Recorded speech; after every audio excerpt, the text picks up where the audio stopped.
যোৰহাট জিলা সাহিত্য সভাৰ সভাপতি ভৱ গোস্বামীৰ উদ্যোগত যোৱা ডিচেম্বৰ মাহৰ 9 তাৰিখে অনুষ্ঠিত অনলাইন যোগে হোৱা এক সিদ্ধান্তৰ ভিত্তিত অসমৰ বহিৰাজ্য কৰ্ণাটকৰ ৰাজধানী বাংগালুৰুত অসম সাহিত্য সভাৰ এটি শাখা গঠনৰ প্ৰক্ৰিয়া আৰম্ভ কৰি আৱশ্যক সংখ্যক আজীৱন সদস্যৰ বৰঙণি অসম সাহিত্য সভাৰ পুঁজিলৈ আগবঢ়োৱা হয়।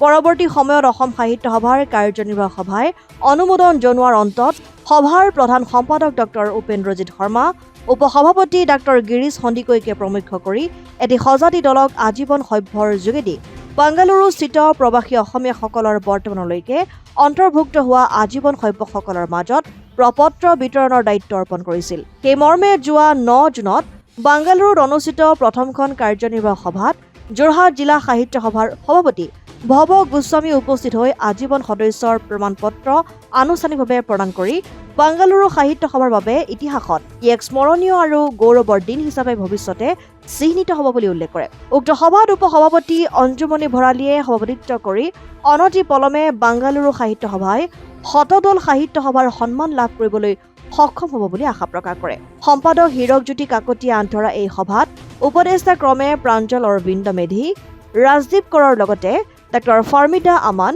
সুবাসনা গোস্বামী, ৰাজলক্ষ্মী মেধি, দীক্ষিতা ভূঞা, উত্তাংক শৰ্মা, মৃত্যুঞ্জয় তালুকদাৰ, ধন ভৰালী, ধ্ৰুৱজ্যোতি দাসকে প্ৰমুখ্য কৰি ভালে সংখ্যক লোক উপস্থিত থকাৰ লগতে আগন্তুক 20 জুনত বিষ্ণুৰাভা দিৱস বিভিন্ন কাৰ্যসূচীৰে উদযাপন কৰাৰ সিদ্ধান্ত গ্ৰহণ কৰে। নমস্কাৰ, মই আপোনালোকক জনাবলৈ পাই সুখী যে যোৱা 9 জুন তাৰিখে আমাৰ বাংগালুৰু চহৰত অসম সাহিত্য সভাৰ এটি শাখা গঠন কৰা হয়।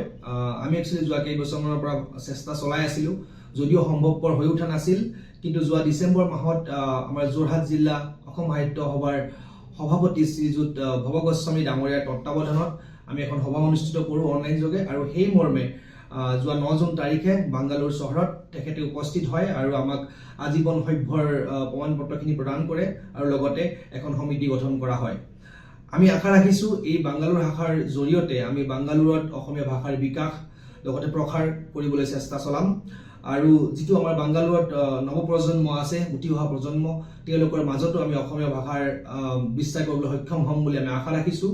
আৰু এই আমাৰ কাৰ্যটোত আমি প্ৰতিজন বাংগালুৰুবাসী অসমীয়াৰ সহায় সহযোগিতা নিশ্চয়কৈ বিচাৰিছোঁ। আৰু লগতে মই ইয়াৰ পৰা বিশেষভাৱে ধন্যবাদ জনাব বিচাৰিম আমাৰ অসম সাহিত্য সভাৰ কেন্দ্ৰীয় সমিতিৰ সভাপতি ডক্টৰ সূৰ্য কুমাৰ হাজৰিকা আৰু প্ৰধান সম্পাদক উপেন্দ্ৰজিৎ শৰ্মা ডাঙৰীয়াক আমাৰ ওপৰত এইখিনি বিশ্বাস আৰু আস্থা ৰখাৰ বাবে। আমি আশা ৰাখিছোঁ অনাগত দিনত আমি অসম সাহিত্য সভাৰ কেন্দ্ৰীয় সমিতিৰ লগত লগ হৈ আমি একেলগে কাম কৰি অসমীয়া ভাষা, অসমীয়া সংস্কৃতিৰ ওপৰত আমি ভালদৰে কাম কৰি যাবলৈ সক্ষম হ'ম বুলি আশা ৰাখিছোঁ। ধন্যবাদ। অসম আদিত্য দিয়ক।